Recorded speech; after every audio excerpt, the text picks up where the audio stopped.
delivering smiles all around the professional careers. Reach us to reach them. திமுக காங்கிரஸ் கடைசியில் ரொம்ப இழுபறிக்கு பிறகு சரண் அடைஞ்சதா இல்லையா? இழுபறியும் கிடையாது, சரண்டரும் கிடையாது.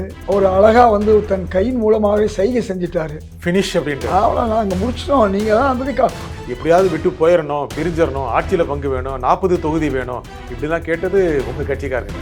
பொதுவாக விட்டு கொடுப்பவர்கள் கெட்டு போவதில்லை, கெட்டு போவர்கள் விட்டு கொடுப்பதில்லைன்னு சொல்லுவாங்க. என்ன சொன்னீங்கன்னா 1999 89 ஆட்சியில் பங்கு பெறுவதற்கான வாய்ப்பு இருந்து கூட நாங்கள் இதை விட்டு கொடுத்துட்டோம், இந்த ஆண்டும் அந்த மாதிரி ஒன்று இருந்துட்டு போட்டுமே அப்படின்னு சொல்றீங்க. உண்மைதான், கேட்டோம், கிடைக்கல. முதல்வர் ஸ்டாலின் எப்போ வேணாம்னு சொல்லியிருக்கலாமா? அவங்களுக்கு வந்து நிலைமை என்ன ஆச்சு? தேமுதிக வந்துருச்சு, திரு ஓபிஎஸ் வந்துட்டார், திரு கமலஹாசன் ஏற்கனவே வந்துட்டார். இப்படிப்பட்ட சூழ்நிலையில் காங்கிரஸால் நமக்கு ஒன்றும் இல்லைன்னு சம்பந்தப்பட்டவர் நாளைக்கு முதல்வர் பதவிக்கு வர வேண்டியவர் அவர் நினைச்சாரா? இல்லை, அவருக்கு தெரியும் உண்மை என்னன்னு. 26 இடத்துல நிக்கிறதுக்கு காங்கிரஸ் ஆள் இருக்கா? 28 இடம். நீங்க 28 இடத்துல நிக்கிறதுக்கு காங்கிரஸ் ஆள் இருக்கு. எங்கள்கிட்ட 234க்கு ஆள் இருக்கு. தாவேகா ஒரு பலம் பொருந்திய கட்சி தானே இல்லையா? பலம் இருக்கா இல்லையான்னு அவங்க தான் வந்து நிரூபிக்கணும். அந்த ஒரு வலிமையான இடத்தை, அந்த அட்வான்டேஜஸ் பொசிஷனை அடையணும் அப்படிங்கிறத காங்கிரஸ் நிறைய பேர் நினைக்கிறாங்க, நீங்களும் நினைக்கிறீங்க. இந்த தடவையும் திமுக இல்லை அப்படின்னு சொல்லிடுச்சு, ஏமாற்றம் இல்லையா? திமுக இல்லைன்னு எப்போ சொல்லுச்சு? ஆட்சியில் பங்கு இல்லைன்னு சொல்லிட்டாங்களே. ஆட்சியில் பங்கு இல்லைன்னு சொல்லியிருக்காங்க, கூட்டணி இருக்கு. வணக்கம் ஆகாயம் நண்பர்களே. திமுக காங்கிரஸ் கூட்டணி எவ்வாறு அமைந்தது? காங்கிரஸ் அதிகம் விட்டு கொடுத்ததா? திமுக நிர்பந்தம் தந்ததா? வெற்றி சாத்தியமா? இதை பற்றி பேசுவதற்காக காங்கிரஸ் கட்சியின் மூத்த தலைவர் திரு இதயத்துல்லா இங்கு வந்திருக்கிறார். வணக்கம் திரு இதயத்துல்லா. வாழ்த்துக்கள். வணக்கம். திமுக காங்கிரஸ் கடைசியில் ரொம்ப இழுபறிக்கு பிறகு சரண் அடைஞ்சதா இல்லையா? இழுபறியும் கிடையாது, சரண்டரும் கிடையாது. ஒரு மகிழ்ச்சியான செய்தி அப்படின்னு தான் எங்கள் தலைவர்னு சொன்னார். ரொம்ப மன நிறைவோடு நாங்கள் போகிறோன்னு சொல்லியிருக்காரு. அதை விட ரொம்ப மகிழ்ச்சி தமிழக முதல்வருக்கு. அவர் அழகாக வந்து தன் கையின் மூலமாகவே சைகை செஞ்சிட்டாரு. ஃபினிஷ் அப்படின்ட்டு அவ்வளோ நாங்கள் முடிச்சிட்டோம், நீங்கள் தான் வந்து அது சைகை கை மட்டும் முடியாது, அவர் முகஜாலம் ஒன்று சொல்லிச்சு. அதுதான் ரொம்ப முக்கியமான விஷயம், ரொம்ப பேருக்கு புரியாத விஷயம். நீங்கள் எதாவது சொல்லிக்கிட்டு இருந்தீங்க, அதெல்லாம் ஒன்றும் கிடையாதுன்னு பூண்டார், இப்படி சொல்லிட்டு அப்படின்றாரு. அதுதான் ரொம்ப முக்கியம். பல பேர் பத்திரிகையாளர்கள் போர்வையில், பல பேர் அரசியல் தலைவர்கள் போர்வையில் இந்த கூட்டணியை எப்படியாவது உடைச்சே தீரணும் அப்படின்னு பெரிய முயற்சி எடுத்தாங்க. அந்த முயற்சிக்கெல்லாம் முற்றுப்புள்ளி வச்சாச்சுங்கிறத அழகான ஒரு சைகையில் அவர் கொடுத்தாரு. ஆனால் நிறைய முயற்சி பண்ணது உங்கள் கட்சிக்காரங்க தானே? நாங்கள் முயற்சி பண்ணாலோ அவங்க முயற்சி பண்ணாலோ கூட்டணிக்குள்ளே எல்லாமே ஒன்று தான். ஒரு கூட்டணியை பொறுத்தவரை நாங்கள் வந்து செகண்ட் பார்ட்னர் தான், நாங்கள் ஃபஸ்ட் பார்ட்னர் இல்லை. இன்றைக்கி தமிழ்நாட்டில் ஒரு முக்கியமான கட்சியாக இருக்கிறது திராவிட முன்னேற்ற கழகம், ஆளும் கட்சியாக இருக்கிறது, அதிக பலம் உள்ள கட்சியாக இருக்கிறது. அப்படி இருக்கும் பொழுது காங்கிரஸை பொறுத்தவரை நாங்கள் 2வது கட்சி தான். நாங்கள் தான் அவங்கள அட்ஜஸ்ட் பண்ணி போகணும். இந்த மாதிரி சொல்கிறது நீங்கள் முக்கியமாக விட்டு கொடுக்க வேண்டும், 2 பேருக்குள்ள அண்டர்ஸ்டாண்டிங் இருக்குன்னு. உங்கள் கட்சிக்காரன் தான் எப்படியாவது விட்டு போயிடணும், பிரிஞ்சிடணும், ஆட்சியில் பங்கு வேணும், 40 தொகுதி வேணும் இப்படிலாம் கேட்டது உங்கள் கட்சிக்காரங்க தானே? பொதுவாக விட்டு கொடுப்பவர்கள் கெட்டு போவதில்லை, கெட்டு போவர்கள் விட்டு கொடுப்பதில்லைன்னு சொல்லுவாங்க. அதனால் நாங்கள் விட்டு கொடுத்தோமா அவர்கள் விட்டு கொடுத்தோமா என்பது 2வது விஷயம். எங்களுக்குள்ள ஒரு அண்ணன் தம்பி பங்காளிகளுக்குள்ள ஒருத்தருக்கு ஒருத்தர் விட்டு கொடுப்பது என்பது ரொம்ப சிறந்தது. அதை நாங்கள் செஞ்சுருக்கோம். எங்களில் சிலர் வந்து என்ன கேட்டாங்க, நாங்கள் வேறு ஒன்றும் அவங்க கேட்கல, கூடுதல் இடம் கேட்டாங்க, அதே மாதிரி கூடுதல் அதிகாரம் என்ன கேட்டாங்க. அது ஓரளவுக்கு அகில இந்திய தலைமையும் திராவிட முன்னேற்ற கழகத்துடைய தலைவர் முதல்வரும் பேசி அதிகார பங்கு இல்லைங்கிற முடிவுக்கு வந்துட்டாங்க. எண்ணிக்கை கடந்த முறை இருந்த எண்ணிக்கையை விட கூடுதல் ஒன்று கேட்டாங்க. அதில் நாங்களும் வெற்றியடைந்தோம். அவர்களும் அதிகமாக கொடுக்க முடியாது, முடிந்தவரை கொடுத்தார்கள், அவர்களும் வெற்றியடைந்தார்கள். இந்த 3 தொகுதிகளுக்காகவா எத்தனை பிரச்சனை? இல்லை, 3 தொகுதி அல்ல, ஒரு தொகுதியை சொல்லுங்கள். எப்படி தேர்தலில் வாக்குன்னு வரும்போது ஒரு வாக்கு எப்படி மிக முக்கியத்துவம் பெறுதோ அதே மாதிரி ஒரு இடம் கூட சில நேரங்களிலே மிக முக்கியத்துவம் பெறும். 25லேருந்து 28 ஒரு 3 தொகுதி பெறுவதற்காக 3 மாசமா இந்த இழுபறி?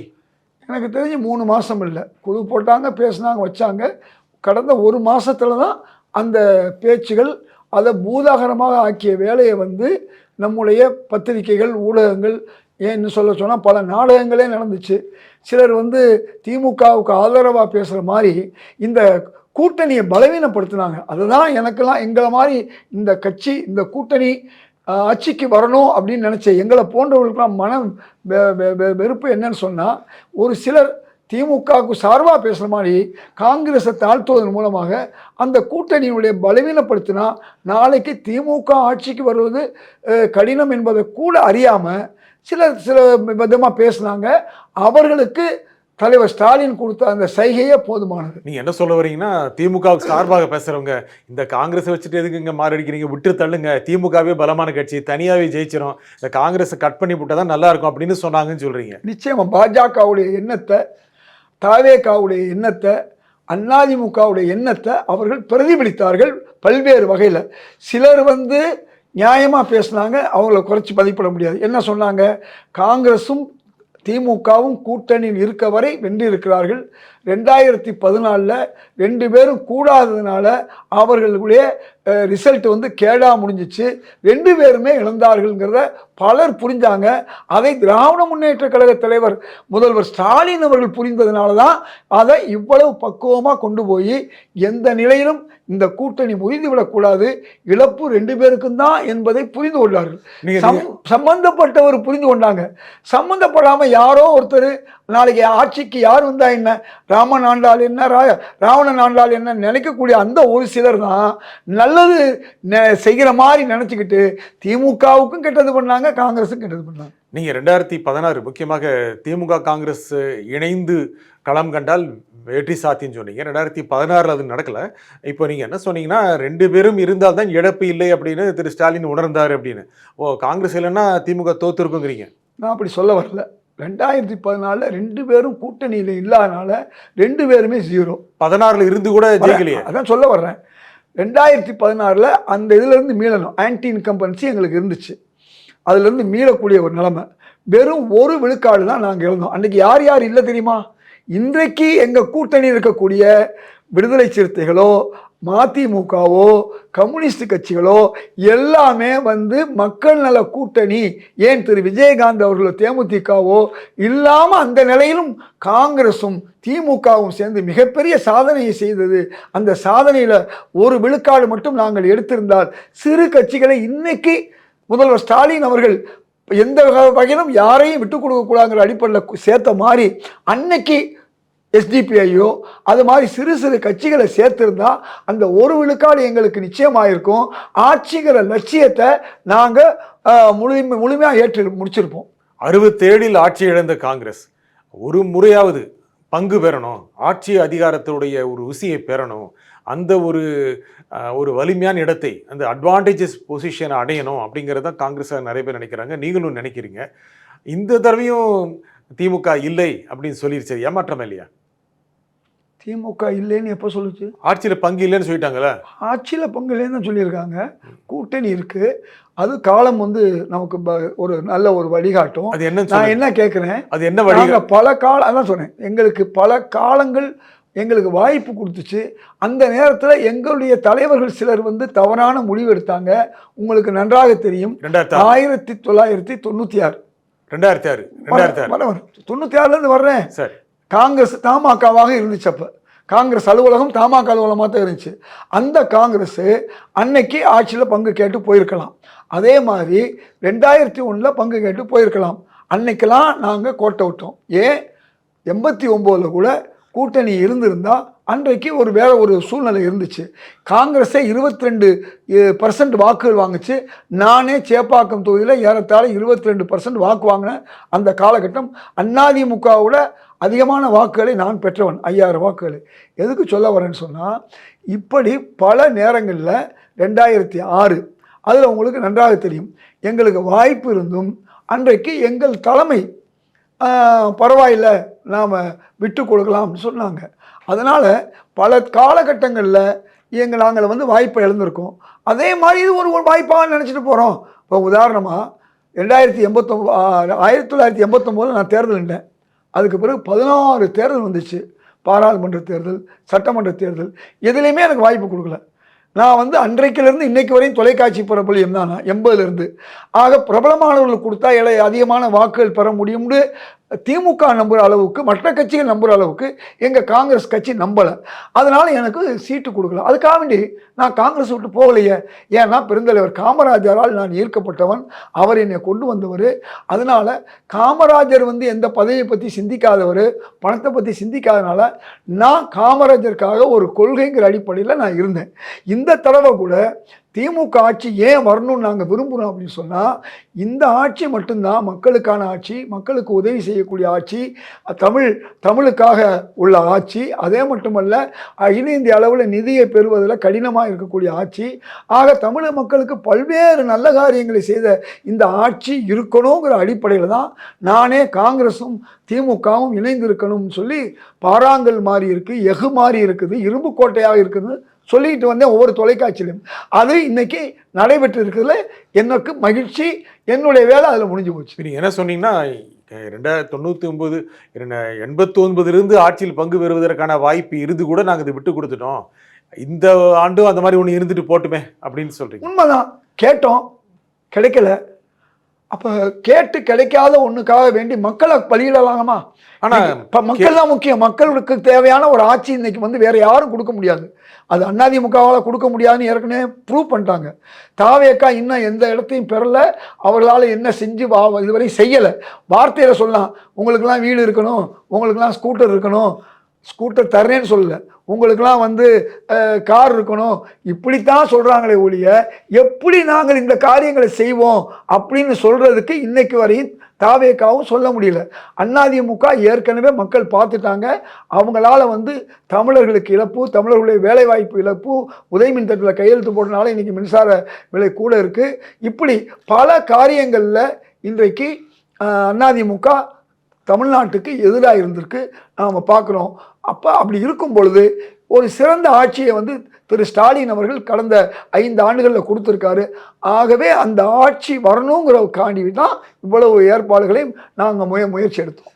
ஆனால் இந்த ஆட்சி செய்கின்ற பல தவறுகளை நாங்கள் ஏன் சுமக்க வேண்டும் அப்படின்னு உங்கள் கட்சியில் சேர்ந்தவங்க நிறைய பேர் சொன்னாங்க. அதாவது நான் என்ன சொன்னேன் இல்லையா, கட்சியில் பேர வலிமைக்காக வேண்டி நம்முடைய நண்பர்கள் பேசியிருக்கலாம், நான் இல்லைன்னெலாம் மறுக்க மாட்டேன். அதுக்கு பல விஷயங்களை அவங்க எடுத்து சொல்லலாம், அது அவங்க கருத்து. ஆனால் எங்களை போன்ற 90% மேலே விழுக்காடு உள்ள மக்கள், கட்சியில் இருக்கக்கூடியவர்கள், இந்த திமுக கூட்டணி மட்டும்தான் மக்களுக்கு உதவ முடியும், அதனால் நம்ம அந்த திமுக கூட்டணியில் இருக்கணும் அப்படிங்கிறத தெளிவாக இருந்தோம். அது இன்றைக்கி நடந்திருக்கு.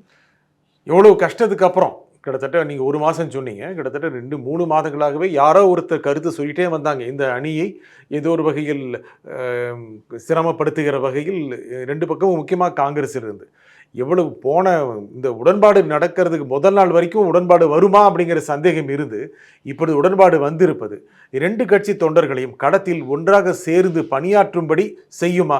அந்த கருத்து முரண்பாடுகளோடு தேர்தலை சந்தித்தால் எப்படி ஜெயிக்க முடியும்? நீங்கள் இன்னைக்கு மட்டுமல்ல, இதற்கு முன்பு ஒவ்வொரு நேரமும் இந்த கூட்டணி அமையும் பொழுதெல்லாம் எப்படியும் 1 மாதமோ 1.5 மாதமோ இதை பற்றி நாங்கள் பேசிக்கிட்டு தான் இருந்தோம். இது இந்த சிரமங்கள் வந்து எங்களுக்கு ஏற்கனவே நடந்த பிறகு கிரமமாக நாங்கள் வெற்றி அடைச்சிருக்கோம். சிரமங்கள் இருக்கலாம், நான் இல்லைங்கலை. ஆனால் எங்கள் தொண்டர்கள் வந்து தண்ணியும் ஆயில் மாதிரி இல்லை, சர்க்கரையும் தண்ணி மாதிரி நாங்கள் இணைஞ்சிருவோம். அதனால் அந்த கவலை வேண்டியதில்லை. அதே நேரத்தில் வந்து நீங்கள் ரொம்ப பேர் பத்திரிகையாளர் சொன்ன விஷயம் என்னன்னு சொன்னால், காங்கிரஸில் மட்டும் பேசினார்கள் என்று சொன்னார்கள். இல்லை, திராவிட முன்னேற்ற கழகத்திலும் சிலர் முதல்வருக்கு அறியாமல் அல்லது முதல்வருக்கு தெரியாமல் காங்கிரஸ்காரர்களை பற்றியும் காமராஜரை பற்றியும் கூட்டணியை பற்றியும் இது வந்து இந்த கட்சி சிறிய கட்சி என்றையும் ஏகத்தாளம் பண்ணாங்க. ஆனால் அதை பற்றியெல்லாம் பொதுவாக ஊடகங்களில் நண்பர்கள் வந்து சொல்லுவாங்கள்ல, வசதி உள்ளவங்களுக்கு வல்லான் வைத்ததே வாய்க்கால்ங்கிற மாதிரி வசதி உள்ளவங்களுக்காக பேசக்கூடியவர்கள் இருக்காங்க பல பேர். அவர்கள் பூரா பத்திரிகையாளர்கள் மற்றும் ஊடகத்தில் பல நண்பர்கள்லாம் என்ன செஞ்சாங்கன்னு சொன்னால், தொடர்ந்து காங்கிரஸை இழித்தும் பழித்தும் பேசிக்கொண்டே வந்தார்கள். நாங்கள் தான் பொறுமையாக இருந்தோம். ஆனால் தமிழக முதல்வர் ஒரு வார்த்தை கூட காங்கிரஸுக்கு விரோதமாக சொல்லவில்லை. அதை முடிவெடுக்கக்கூடிய நேரத்தில் இருக்கக்கூடிய ராகுல் காந்தி அவர்களோ திரு மல்லிகார்ஜுன கார்கே அவர்களோ எதையும் சொல்லவில்லை. எங்கள் தமிழ்நாட்டு தலைவர் செல்வ பெருந்தகையோ எந்த வகையிலும் இந்த மாதிரி சொல்லலை. இடையில் அங்கொன்றும் இங்கொன்றுமாக 2 புறத்திலும் பேசியவர்கள் பேசிக்கொண்டே இருந்தார்கள். அது ஒரு வகையில் நாங்கள் பெரிதாக எடுத்துக்கொள்ள. இப்போது திமுக காங்கிரஸ் 28 இடங்கள் கொடுத்துருக்கு. இந்த இடங்கள்லயே அதிகமா களத்தில் நின்று உழைக்க வேண்டியது திமுக தொண்டர்கள் தானே. இப்படித்தான் எல்லாரும் சொல்றாங்க. 2 விஷயம் புரிஞ்சுங்க. ஒரு தேர்தலில் வெற்றி என்பது உழைப்பு மட்டுமல்ல, அதை தாண்டி மக்களுடைய மனோநிலை. அந்த மக்கள் காங்கிரஸ் என்பது பிஜேபி போன்ற அல்ல. இன்றைக்கு இருக்கக்கூடிய தலைவர் ராகுல் காந்தி முந்தைய காங்கிரஸ் அல்ல. இன்னைக்கு சமூக நீதி பேசுகிறாரு, நீட்டு விஷயத்தில் மாற்றங்கள் கொண்டு வர்றாரு, கல்வி விஷயத்தில் பொதுப்பட்டியலிருந்து மாநிலங்கள் விரும்பினால் மாநில பட்டியல் கொண்டு போங்கிறாரு. இப்படி ஒரு மாநிலத்துடைய சுயாட்சிக்கெல்லாம் ஆதரவாக இருக்கக்கூடிய திரு ராகுல் காந்தி போன்ற தலைவர்கள் காங்கிரஸில் இருக்காங்க. அது மட்டும் இல்லை, சிறுபான்மை மக்களுடைய ஏகோபித்த ஆதரவை பெற்றிருக்காங்க. அதனால தான் 16 மட்டுமல்ல 19, 21, 24 என்று தொடர் வெற்றியை நாங்கள் முழுமையாக 99% 100% வாங்கிட்டு இருக்கோம். அதுக்கு காரணம் என்ன சொன்னால், காங்கிரஸுக்கு வாக்கு மக்கள் செலுத்தக்கூடியவர்களும் அதிகமாக இருக்கிறாங்க. இல்லைன்னு சொன்னால் நீங்கள் நினைக்கிற மாதிரி அல்லது பலர் நினைக்கிற மாதிரி முதல்வர் ஸ்டாலின் எப்போ வேணாம்னு சொல்லியிருக்கலாமா? அவங்களுக்கு நிலைமை என்ன ஆச்சு? தேமுதிக வந்துருச்சு, திரு ஓபிஎஸ் வந்துட்டார். நாளைக்கே விட்டால் திரு ராமதாஸும் வருவார், அவங்க ஏற்றுக்கல. திரு கமலஹாசன் ஏற்கனவே வந்துட்டார். இப்படிப்பட்ட சூழ்நிலையில் காங்கிரஸால் நமக்கு ஒன்றும் இல்லைன்னு சம்பந்தப்பட்டவர் திமுகவில் சம்பந்தப்பட்டவர், திமுகவில் யாரோ ஒருத்தர் இல்லை, நாளைக்கு முதல்வர் பதவிக்கு வர வேண்டியவர். அவர் நினைச்சாரா? இல்லை. அவருக்கு தெரியும் உண்மை என்னண்டு. 2014 0வாக இருந்த நாம் 2016 ஏறத்தாழ 100 இடங்கள் கூட்டணியில் வெற்றி பெற்றிருக்கோம் சொன்னால் அதுக்கு என்ன காரணம்? காங்கிரஸ் நம்மோட இருந்தது. மதிமுகவோ விடுதலை சிறுத்தைகளோ கம்யூனிஸ்ட் கட்சிகளோ யாருமே அன்னைக்கு இல்லை. அவங்க மக்கள் நல்ல கூட்டணியில் இருந்தாங்க. அப்படிப்பட்ட ஒரு கட்சியை 21 வருஷத்தில் ஒரு வருஷம் மட்டும் நம்ம கூடாததுனால கேளா முடிந்ததை நாம் பெற்று உண்மை அறிந்தோம். அப்படிப்பட்ட 21 வருஷ கட்சி ஒரு வருஷத்தில் நாம் பிரிஞ்சதன் விளைவு நாம் எவ்வளவு பாடுபட்டோம்னா அவருக்கு தெரிஞ்சதுனால தான். அவர் காங்கிரஸுடைய பலத்தை அறிந்ததனால தான் பொறுமையாக இருந்து இந்த காங்கிரஸ் கூட்டணியை உருவாக்குவதில் அவர் மிகப்பெரிய பங்கு வகித்தார். அதே போன்று எங்கள் தலைவர் சிதம்பரம் அவர்களும் அதற்கான முயற்சி எடுத்தார்கள். இன்னொன்று சொல்லப்போனால், எங்களுக்கு திமுகவுக்கு எதிராக ஒரு சிலர் பேசியது கூட அதன் விளைவு என்னாச்சுன்னு சொன்னால், இந்த மாதிரி ஒரு கூடுதல் இடங்கள் கிடைப்பதற்கு அதுவும் ஒரு காரணம்னு சொல்லலாம். நான் யாரையுமே குறைத்து மதிப்பிடவில்லை. ஏன், நான் பேரம் பேசும்போது 2 பேர் பேசுவாங்க, அவங்க பார்க்கும்போது நமக்கு எதிரிகளாக தெரியும். ஆனால் அவர்கள் பார்ப்பதற்கு எதிரிகளாக இருந்தாலும் பின்னால் இருந்து ஒரு நல்ல காரியத்தை முடித்து வைத்திருக்கிறார் என்று அவர்களையும் இந்த நேரத்தில் நான் நன்றி கூறத்தான் செய்வேன். 26 இடத்துல நிற்கிறதுக்கு காங்கிரஸ் ஆள் இருக்கா? 28 இடம். நீங்க 28 இடத்துல நிக்கிறதுக்கு காங்கிரஸ் ஆள் இருக்கு. எங்கள்கிட்ட 234க்கு ஆள் இருக்கு. நீங்க நம்பினீங்களா இல்லையா? 10,000 பேர் மனு செஞ்சிருக்காங்க காங்கிரஸ் அலுவலகத்தில். 10,000 மனு செஞ்சது மட்டுமில்ல, எல்லா ஊர்லேயும் இப்போ பிஎல்ஓ முடிச்சிட்டோம். நாங்கள் கொஞ்சம் தாமதமானாலும் முடிச்சிட்டோம். நாங்கள் 1989 234 தொகுதியிலே நாங்கள் நின்றவங்க, தனியாக நின்றவங்க. 22% வாக்குகளை நாங்கள் வாங்கினவங்க. எங்களுக்கு ஒன்றும் இது புதுசல்ல. இன்றைக்கி ராகுல் காந்தி வந்த பிறகு இளைஞர் காங்கிரஸும் மாணவர் காங்கிரஸும் இன்றைக்கி ஒரு கட்டமைப்பு உருவாகிருக்கு. எல்லாரும் ஒட்டுமொத்தமாக காங்கிரஸில் ஆள் இல்லை, காங்கிரஸில் கட்டமைப்பு இல்லைன்னு சொல்கிறாங்களே ஒழிய, காங்கிரஸில் என்ன கட்டமைப்பு இருக்குது என்ன இருக்குது என்பது முதல்வருக்கு தெரிஞ்சதுனால தான் காங்கிரஸை அவர் கைவிடாமல் கையிலே வைத்திருக்கிறார். அது கை வேணுங்கிறதுக்காண்டி தான் கையில் வைத்திருக்கிறார். தாவேகா ஒரு பலம் பொருந்திய கட்சி தானே இல்லையா? தாவேகா ஒரு கட்சியாக ஆரம்பிச்சிருக்காங்க. பலம் இருக்கா இல்லையான்னு அவங்க தான் நிரூபிக்கணும். அதுக்கு இந்த தேர்தல் அவர்களுக்கு பதில் சொல்லும். மக்களும் அவர்களுக்கு பதில் சொல்லுவாங்க, மக்களுக்கும் அவர்கள் பதில் சொல்லுவாங்க. 10% வாங்குறாங்களா, 12% வாங்குறாங்களா, என்ன வாங்குறாங்க, அவர்கள் எத்தனை இடங்களை பெறுகிறார்கள் என்பது இந்த காலம் பதில் சொல்லும். அவர்களை பொறுத்தவரை இன்றைக்கு தொண்டர்கள் இருக்காங்க. அந்த தொண்டர்கள் யாருன்னு சொன்னால் அவர்கள் ரசிகர்கள்.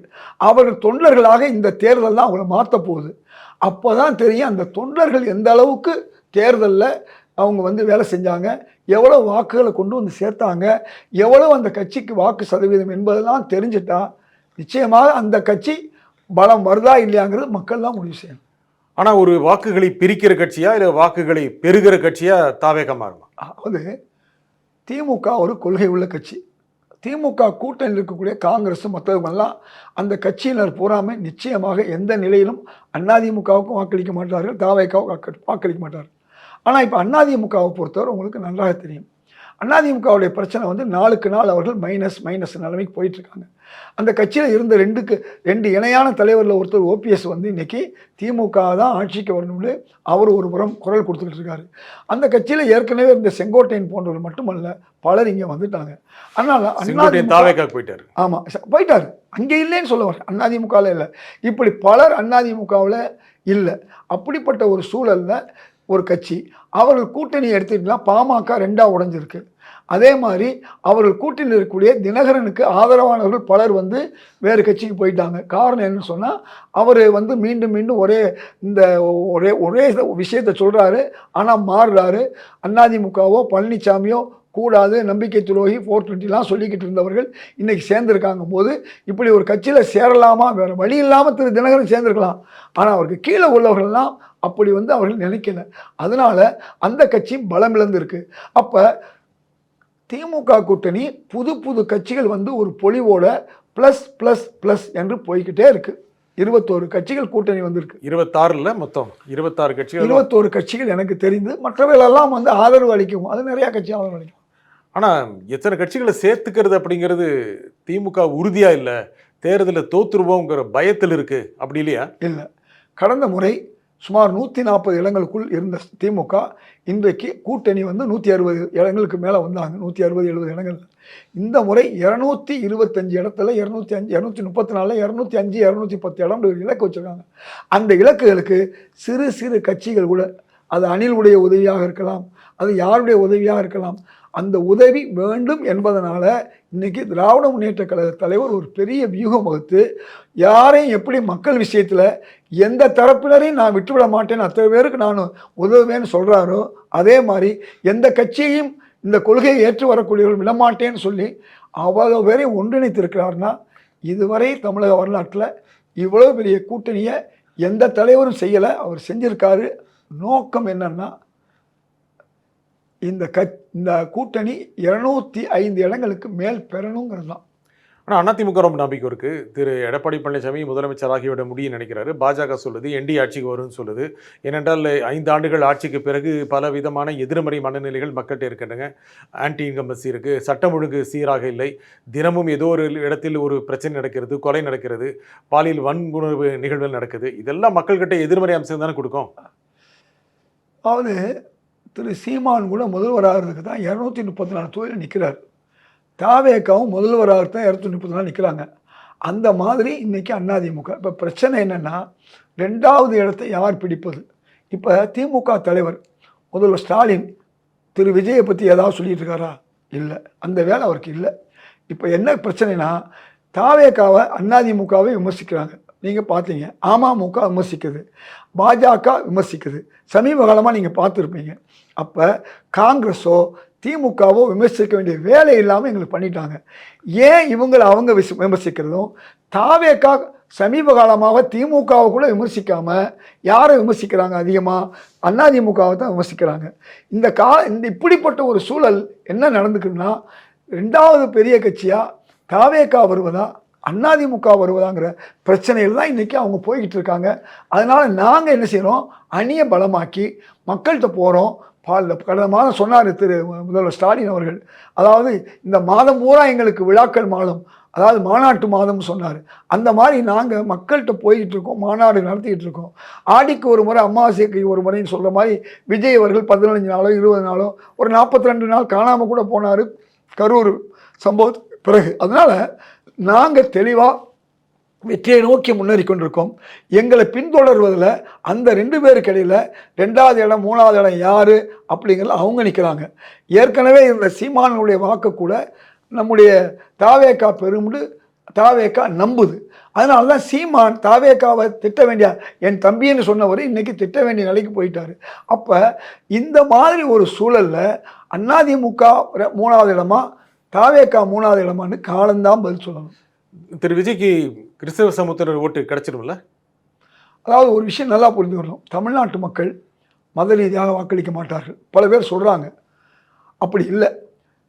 அதாவது தன் மதத்தை சார்ந்தவராக இருந்து அப்படி வாக்கு அளிச்சிருந்தா இன்னைக்கு பாமக தான் பெரிய கட்சியாக இருந்திருக்கணும். ஏன்னா வன்னியர் மக்கள் அதிகமாக இருக்காங்க. அதை விட முன்னால் ஃபார்வர்டு பிளாக்னு ஒரு கட்சி இருந்துச்சு. முக்குளத்தோர் தமிழ்நாட்டில் மிக கணிசமான உள்ளவங்க. இன்றைக்கி அவங்க தான் வந்து 40-50 இடங்கள் பெற்று ஃபார்வர்டு பிளாக்கு இன்றைக்கி ஆட்சியை தொடர்ந்து 1960 நிர்ணயிக்கக்கூடிய சக்தி அவங்களுக்கு தான் இருந்திருக்கணும். அப்போ 2 முக்கியமான ஒரு அமைப்பு, அதே மாதிரி நாடார்கள் ஒரு 3வது அமைப்பு. அவர்கள் என்ன செஞ்சுருக்கலாம், அவங்க ஒரு கட்சியை வளப்படுத்திருக்கலாம். ஆனால் அவங்க பல்வேறு கட்சியில் இருக்கிறதுனால அவங்க கட்சிகள் கூட எடுபட முடியல.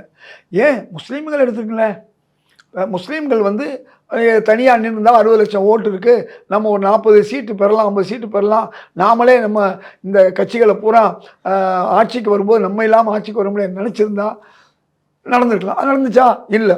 ஒற்றுமை எந்த சமுதாயத்துக்கும் ஒற்றுமை இல்லை.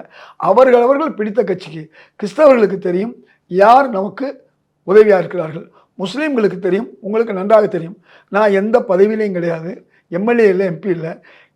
முஸ்லீம்களுக்கான இடஒதுக்கீடு நான் வாங்கி கொடுத்தது, 5 விழுக்காடையும் கலைஞரிடம் வாக்குறுதி நான் தான் பெற்றது, உலமா வாரியம் நான் பெற்றுக் கொடுத்தது, அதே போன்று வந்து சிறைவாசிகள் விடுதலை நான் பெற்றுக் கொடுத்தது, மகளிர் விடுதிகள் நான் 16 விடுதிகளை கலைஞர்கிட்ட கேட்டு வாங்கி கொடுத்தேன், மகளிர் உதவும் சங்கம். இன்னைக்கு வந்த ஹஜ் இல்லம் கூட என் பேரில் தான் உத்தரவு வந்திருக்கு, அரசு உத்தரவு, எந்த சமுதாய கட்சியிடம் இல்லை. அப்போ என்னை போன்றவர்களெல்லாம் இன்னைக்கு திமுகவிலிருந்து பெற்றதுனால இன்னைக்கு காங்கிரஸ்காரனாகிய நான் பெற்றேன். அதை காங்கிரஸ் கூட அதை கிரெடிட் எடுத்துக்க விரும்பலை.